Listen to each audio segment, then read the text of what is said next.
Welcome to Lead Pods, the official leadership podcast from USMB for pastors and church leaders, where our goal is to increase our impact together. Hello, my friends. Welcome to episode 88 of the USMB Lead Pods. My name is Matt Erzman, and I'm excited to share another great conversation with you today. Today we're joined by Pastor Terry Hunt. If you are an avid listener of Lead Pods, you know Terry. He's been on several times before. Today we're talking to Terry about him and his career and his position, because he's actually in the process of resigning his position as the district minister of the Eastern USMB Conference. He's still very active in the lead pastor of his church, the Life Center in North Carolina there, but he is stepping down as the district minister. And so we wanted to talk to him about how his district has changed over his decades of leadership, why he kind of decided now is the time for him to step away, what excites him about the future, where he sees the USMB conference going in general, and what he's most excited about as he prepares for retirement. But there's also some really practical things that all of us can learn about succession and holding on to hope when leadership changes. So whether or not you know Terry, there's a lot of good practical stuff for all of us to take from this conversation. So I always enjoy the chance to talk to Terry. I think you'll enjoy the conversation as well. So let's take a quick break to hear from our sponsor, and then we'll get to Terry Hunt. Today's podcast is sponsored by Mennonite Central Committee. MCC follows the biblical call to bring relief to people in need, providing emergency supplies in times of crisis. MCC also responds through partnerships with churches and local partners in 45 countries in peacemaking and development programs in the name of Christ. Please pray for MCC's work across the globe. To learn more about MCC and how you can get involved, visit mcc.org.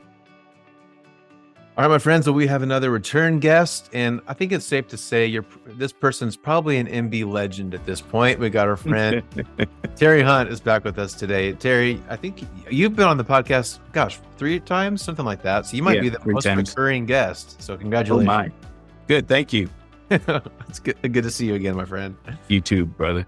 Well, I'm looking forward to chatting with you today. We're kind of unfortunately, but also fortunately talking to you today mostly because you're beginning to wrap up your time as the Eastern District District Minister. You've served for a very long time, I think 18 years in that position, and you've announced that you're kind of in the time of transition there. And we just want to hear from you. I'd love to just kind of reflect on your time as the leader there, some things that have happened, and where you think things are going. I think it's, we're sad to lose you, Terry, but it's also kind of an exciting time whenever there's transition. There's times for reflection and opportunities to look ahead. So I guess before we dive too deep, Terry, I'm guessing a lot of people know you, but for those who don't, can you share a quick bio for us and whatever other history stuff you want to fill in before we dive too far here? Well, yeah. Terry Hunt, I have been a longtime representative of the old North Carolina district. I was probably one of the few leaders in the olden days that was able to travel, had some freedom to travel and actually represent the district on a national level. So I started in 1988. Wow. It used to be called I'm trying to remember the name, but it was something like church ministry. I was kind of the leadership for the U.S. conference at that time. And so I started representing the North Carolina district in 1988. First trip was to Fresno, California. And so I have been representing the North Carolina district, now the Eastern District Conference, since 1988. I was started as a pastor here at the Life Center in 1985, and we changed the name from the Life Center. It used to be the old Bushtown Mennonite Brethren Church, and so we changed the name in 2010. And so I've been a part of a lot of changes here in the district, and a long-term pastor, 39 years next month to be finishing up. And so I've served on the USBFL, the Mennonite Brethren Foundation Board from 2011 to 2018. Prior to that, on the trustee board for the foundation. So I have been around for a while, and currently I serve as the chairman of our national strategy team. It's called the Immigration Council. So I serve as the chair of that board currently. And so I have been around a long time, Matt, and served on a lot of boards. And next month, September, I'll be 63 years old. And so it's time for I believe some fresh eyes and some fresh looks at our district and where we're headed and what we have accomplished to be able to take us to the next level. You are MB in the blood, man. You've got every board under your belt. I love it. I love it.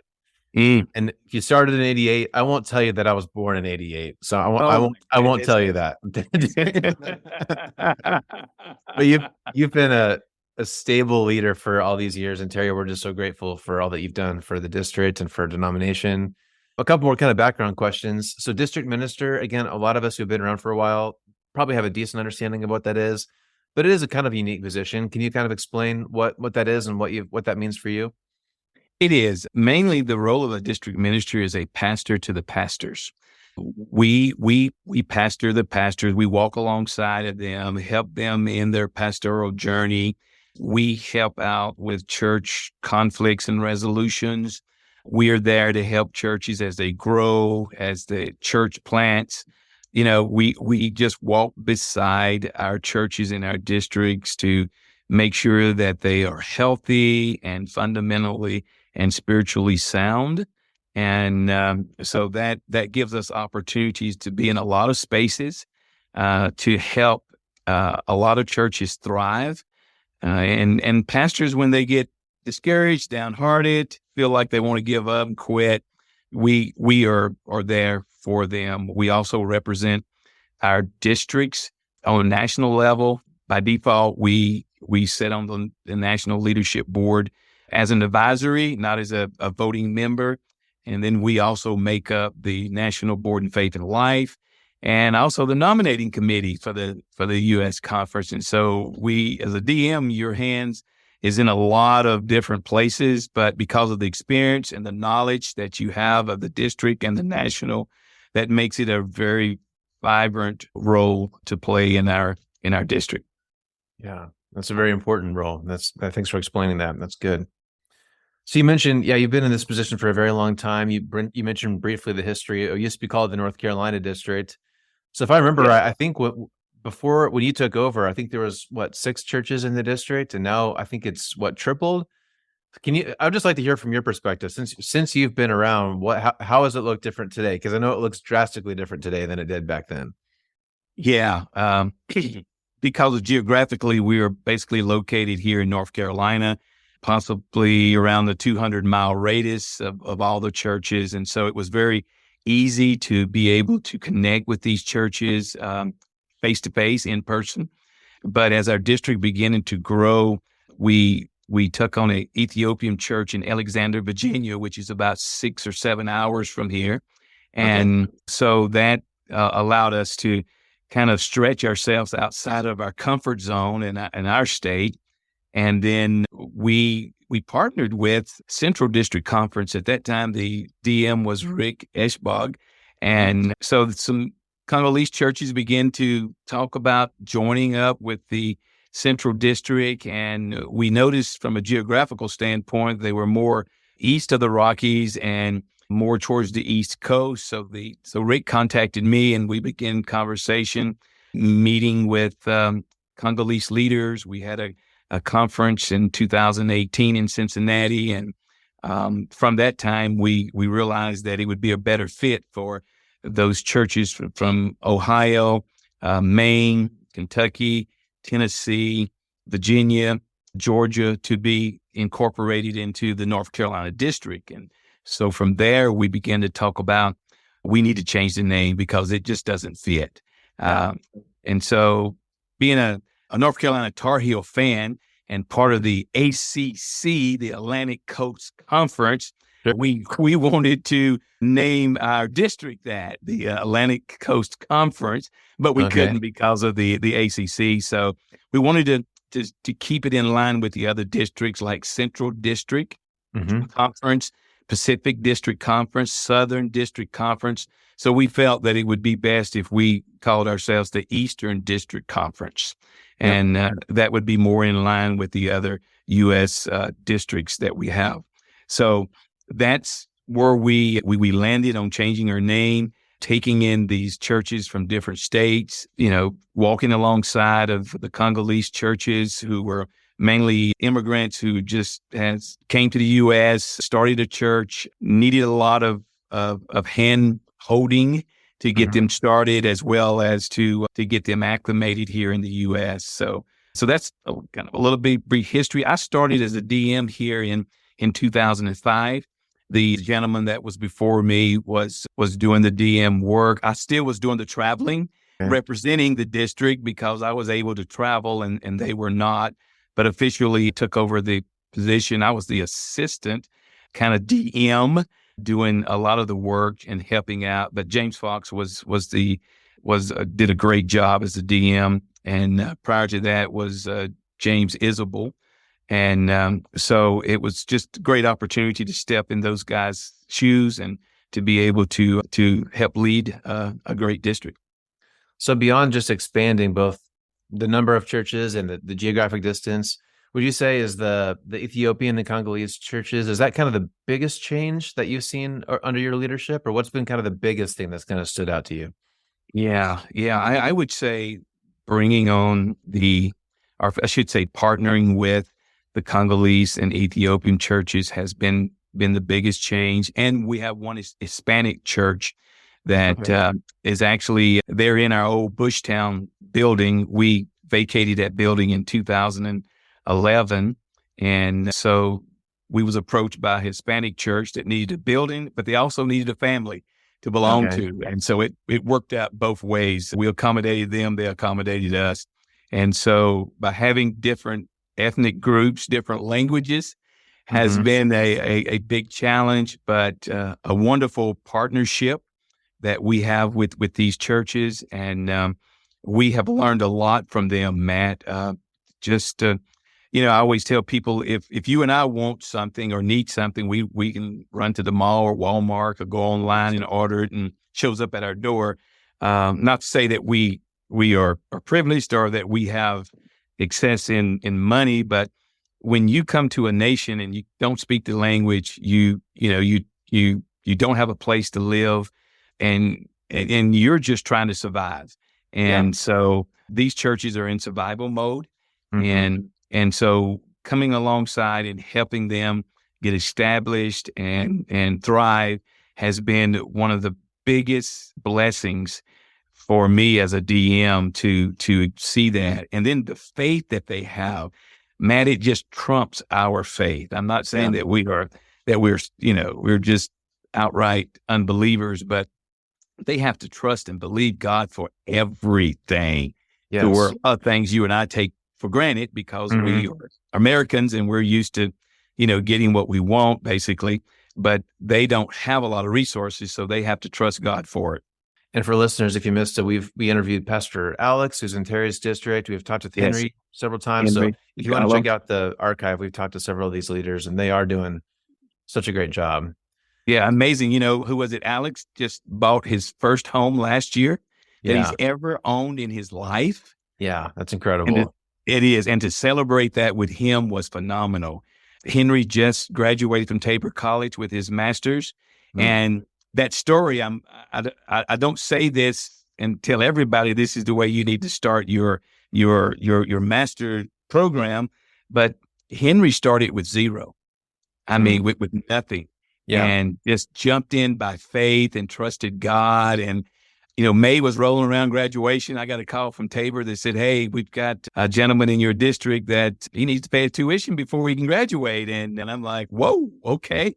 But, God pulled it together. We was able to come up with resources to take care of his tuition, help from MB Foundation, Tabor College, USMB, and just the family who we are and the partnership that when one brother or sister is hurting, we know how to come together and rally together. Districts came together to help. And so this is what makes our family of churches so unique and why I am so blessed to have served in this position for so long.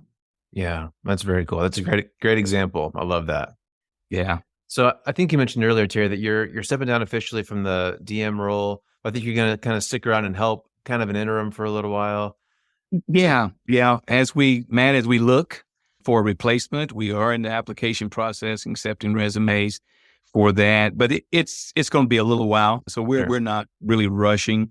part of me stepping down was to encourage the leadership to step up, if that really makes sense, That makes and sense. so that because as long as I'm here, they know that the job's going to be done, and so I wanted to say, okay, I need to give you a date, and I need to back away, but in the interim part of it, I am going to be around, kind of working as a kind of a district moderator to help facilitate a lot of the changes that we need to make. We need to rewrite or revise our constitution and our bylaws to incorporate the churches in the other states, and to make sure that they are well represented in the makeup of the leadership of the district, and then how that's going to function.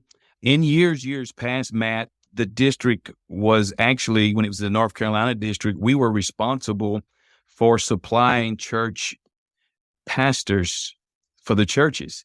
Oh, So okay. the district would go out and interview, take Oh, wow. applications, and we would sit down with the leadership of the church, and we would bring candidates in for them to review, and basically whoever we picked, the church would accept. Okay. And so we were heavily involved in that. It's kind of like the old Methodists did, and some Methodist congregations still do throughout denominations. They assign pastors to the churches.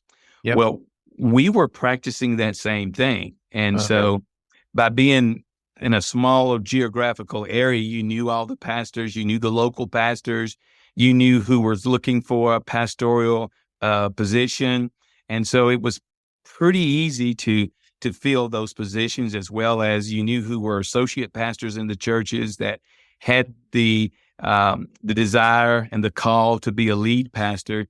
So with 6 churches, it wasn't that tough of a role, but now we have Hispanic church, Ethiopian, Congolese churches, and they're in different states. So we can no longer continue to model that.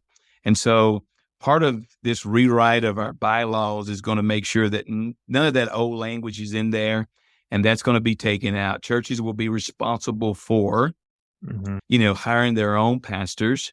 One good thing about that for pastors was that the pastors were pretty much equally accountable to the district as they was to the church. And so the church knew that. And so the church just couldn't get upset with the pastor and just fire him without really having heavy conversation with the district. And so it gave the district a little bit of teeth, if you want to say, and it let the pastors know if there was a rogue pastor who wanted to run away with the church and the congregation, that he couldn't do that, basically, without having a lot of conversation. So pastors loved it because they felt more secure, but now that's changing to where churches are going to be much more heavily involved, and the district can still help churches, find, locate, and hire pastors. Cool. That's great. One thing I wanted to ask you is, as you're kind of stepping down, transitioning with the history that you have, if you were to kind of put your forecasting hat on, one thing I love about really all the districts, but maybe especially yours, is the inclusion of all these new cultures, all these new races. I think that's a really good thing, because I think America is going to continue to look more and more like that, right? Right. So if you were to kind of forecast, 10, 20 years in the Eastern District, do you think that trend will continue, or what else, with what you're seeing now, what else do you see coming ahead? Yeah, Matt, I do see and would forecast that we can grow if we have the capacity to double easily or triple where we are today with Congolese and Ethiopian churches. I'm in conversation right here in North Carolina, in Charlotte, North Carolina. There's a large population of Ethiopians here. Several churches who have been reaching out to us saying, we want to know more about Mennonite Brethren. There's a large congregation of our community of Congolese in Raleigh, North Carolina. So the Congolese and Ethiopians, they have a national and an international network. All these pastors know each other all around the United States and around the world. no matter where I go, I can mention one and they'll say, yeah, I know him. And we were just at a conference together, or we was in, Congo or Ethiopia together. So word is getting around that the USMB conference is a conference of churches that are looking to provide a family for churches, particularly churches of immigrant churches who want to be a part of a family that loves God, loves them, and wants to help and see them thrive as a church. So I could see the Eastern District really, really growing. And the cool thing about it is the church in Kentucky, Providence, Kentucky, is an all Caucasian church. Okay. It's not a white church. Uh-huh. So it's not like that we are an African church or an African American church. We got Hispanic churches, and most of the churches here, the church in Avery County here, it's a predominantly white church. It's part of this district as well. So we are a multicultural district. Yeah. And that's what I foresee that needs to happen in all of our districts.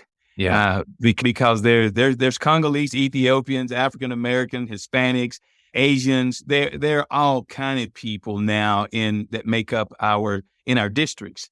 Yeah. And so I think as we become more welcoming and inviting as a family of churches, that more of these ethnic churches will say, hey, I think I can belong here. I think I can fit in here. And this family of churches doesn't necessarily see me for what my skin tone is, but they see what's in my heart. Yeah, that's awesome. I love that. I hope we become more and more multicultural, which also leads me to, I think we're also in this kind of unique time where I think we're also becoming more and more multi-generational, right? Yeah, it's hard. We can, but it's hard not to also, we're talking to you, but Tim Sullivan's also stepping down. Don Morris is wrapping up. There's kind of been like, you guys have been in leadership for a very long time. And I think a lot of you guys are being pretty intentional about it's time for the next generation to step up. Like you guys led well. You led well for a long time. Now we need to get some younger blood up there, right? Is that part of your thought process? Absolutely. I truly believe that a younger DM will be able to take the district to another level, because I'm finding myself being the older guy in the room. And when I started, man, I was the youngest guy. I was a kid, I started pastoring here. I was 24 years old. Wow. And so I was always the youngest guy in the room. And now I'm finding myself as one of the older ones in the room. And so I know Tim and Don, and now Donna Sullivan is getting ready to do the same next year. And Donna is the face, the brain of our USMB conference. I mean, this woman she has it all because she has the history. But we want to step down while we're able to help mentor, coach, and train the next leaders. We don't want to get too old to where we can't function or die in this role and leave the next persons that come along, stumbling and making all the mistakes that some of us have made. Yeah. Why not step back and say, hey, we have the knowledge, we have the wisdom, we have the experience. We're here for you, and we want to walk along beside you. And so that's my role going to be here in the Eastern District Conference, is to walk alongside the next DM to help, rewrite some of our policies and how our churches function, our bylaws, our vision statement, mission statement, and making sure that the Congolese and Ethiopians are included in the leadership of the district and the U.S. conference, because they have a part in this now. Yep. Yeah. And one of the tricky things about leadership, like I think you mentioned earlier, that you've been in your role, but you're tried and true. Everyone knows what to expect when Terry's in charge, in a very good way, right? Right. One of the hard things about one of the hard things about leadership, right? You just mentioned you were 24 when you started. Is whoever replaces you and Tim and Don aren't going to have the experience that you guys have, but that's kind of necessary to get to where you are, right? So I guess that's right. And I want you to be honest. Like, are you at all a little timid or worried about that transition, especially for three of you around the same time? Or are you just like, it's time, this is going to be great, let's go? Or are you a little bit like, These young guys Well, might need some hand holding. yeah. Well, one of my life verses is two verses is Proverbs 3, 5, and 6, where it says, trust in the Lord with all your heart, lean not to your own understanding, but in all your ways acknowledge him, and he'll make your path straight or direct your path. So in making this decision and praying about it, I realized that whoever the Spirit picks to be the next DM, that he's going to come ordained, equipped, and ready for the challenge. What he will not come with is with the experience. Right. And so that's why I know Tim and I know Don and Donna, we want to be here for them. Yeah. We want to still be involved with MB conference of churches, and we want to be here to help support them. Now, even from our U.S. Conference Leadership Board, Luke is our chair and Boris is our vice chair. Both of them will be stepping down here. And so there'll be a lot of new people, new faces in the national as well as district leadership. And it is a little concerning. Sure. But the way we're set up, that we have so many checks and balances that it's not impossible, but it would be very hard for the wheels to run off without some alarms going off, and that we could step back in and say, come on, brothers, let's take a look at this from our sisters from this perspective, and not allow the wheels to run off and destroy our denomination. Yeah, sure. Of course, nobody wants that for sure. Yeah. And you mentioned, Terry, you're also the lead pastor at your church there, the Life Center, right? Right. So you are not running out of steam. You're still very committed to your local church there. Do you want to talk a little bit about, I think part of your shift away from the district responsibilities is so you can kind of focus locally too. Is that part of the reason that you're thinking as well? Yes, you're absolutely right. I've been a pastor here since 1985. And so about 39 years is coming up. And I understand as a pastor and been associated with pastors mostly all my life, is that when a long-term pastor resigns, retires, leaves a church, that the congregation struggles, and particularly the next pastor who comes along, because the congregation, if the transition is not done well and well thought out, that the church struggles. And the church in my hometown where I live now, they had a long-term pastor for many years. The next pastor come in, he didn't last long. The next pastor had a pretty long stint, but they kept looking for the old pastor in him. It's been 5 years. They still don't have a pastor today. So it hurts me to know that church is struggling. So after a while, pastors they will know you don't want to go to that church because they can't keep a pastor. Right. And so what my role here as lead pastor is, part of it now is to help this church prepare for the next pastor. And so by stepping down as a DM, I can focus more local here at the Life Center and to help them be more prepared for the next pastor as he comes in. I would love to, and I've talked with our leadership here about the transitioning of maybe the year 2027.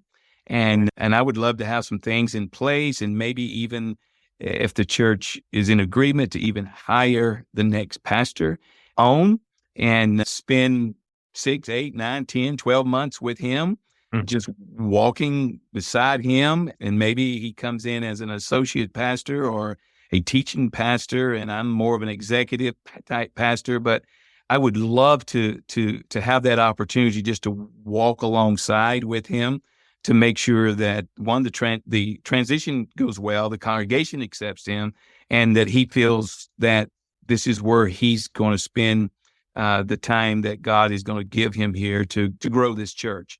Yeah. And so that's part of it. The other part of it is that we have 8 grandchildren, Matt, and Kathy and I, we have 4 daughters. They're all grown and gone, of course, and we're empty nesters.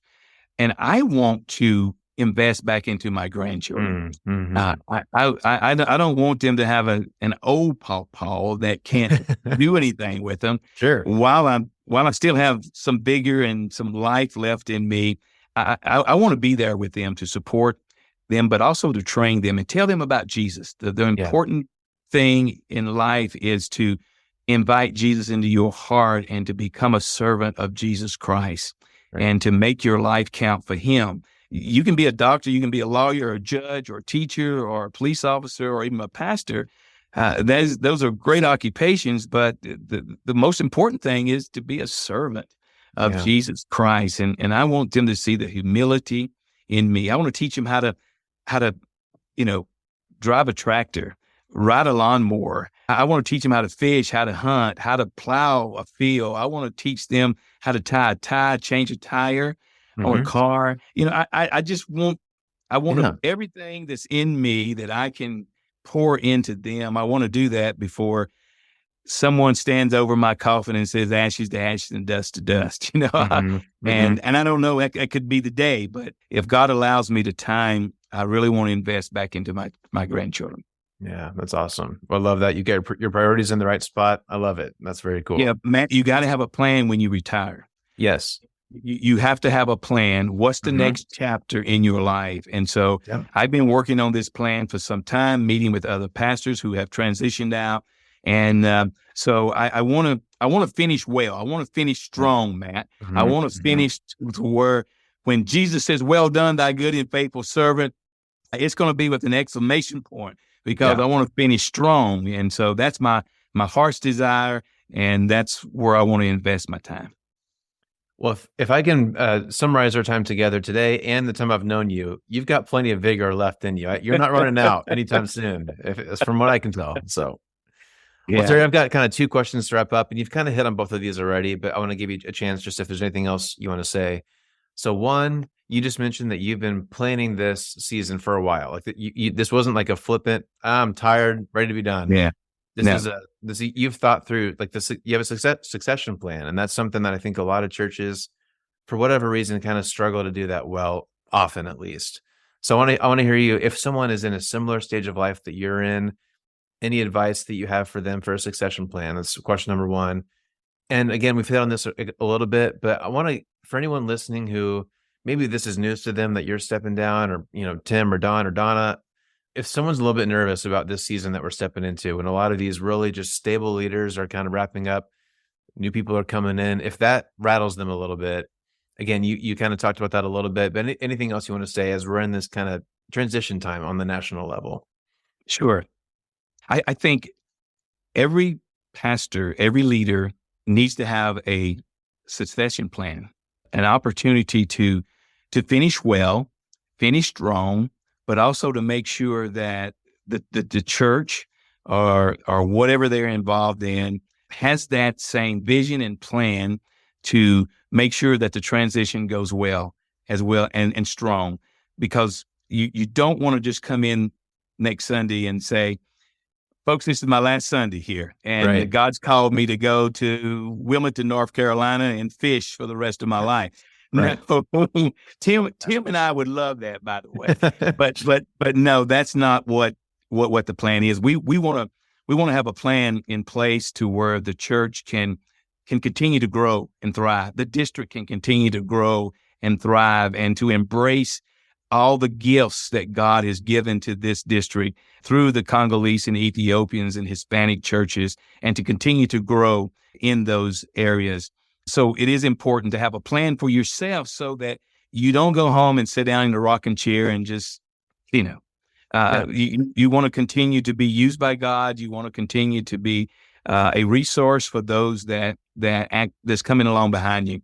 And as far as the new leaders, we have seen a lot of new leaders in our day. We've seen a lot of national directors or executive directors in our U.S. family.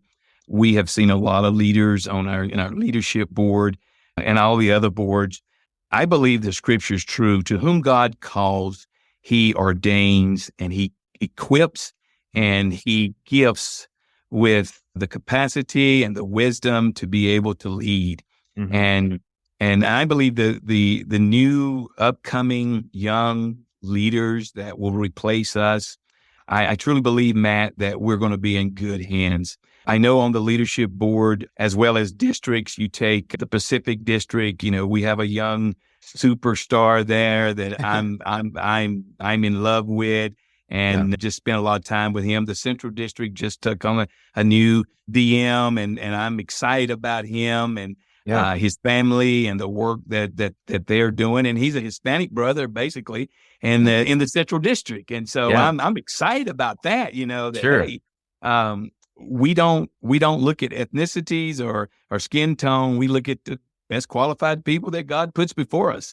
Sure. And so I know with these Southern District, I know that God's going to lead them as well as the Eastern District. The Lamb has Aaron, and Aaron's a young, strong, vibrant leader. He's doing a great job there in the Lamb Conference. And so I am looking forward to seeing the face of these new leadership roles as we, as the leadership board, and we're all praying about the next national director to replace Don, who that's going to be. I'm really excited about that. I am. I'm really excited about it, Matt, and I'm looking forward to it. We have enough of autonomy in our local churches and in our districts to make sure that the wheels don't run off this thing. Yeah. So I would say have confidence. Let's trust God. Let's pray that the right people are picked and chosen for the positions, and pray that they'll do well and succeed. And as Jesus told his disciples, he said, "Greater works than these shall you do."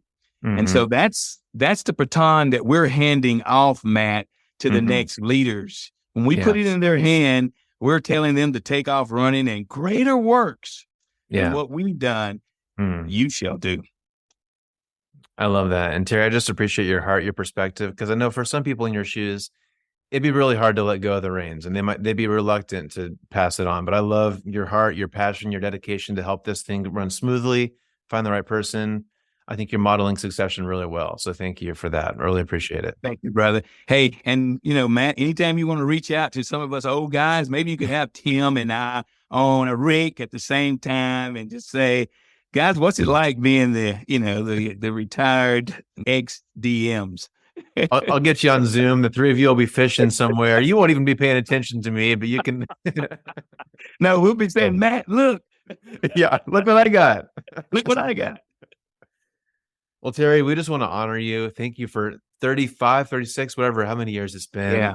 The conference has been in very good hands. Thank you for your leadership. You've done a really great job. Thank you, Terry. Absolutely. Thank you, Matt. Keep going what you're doing, because we need you.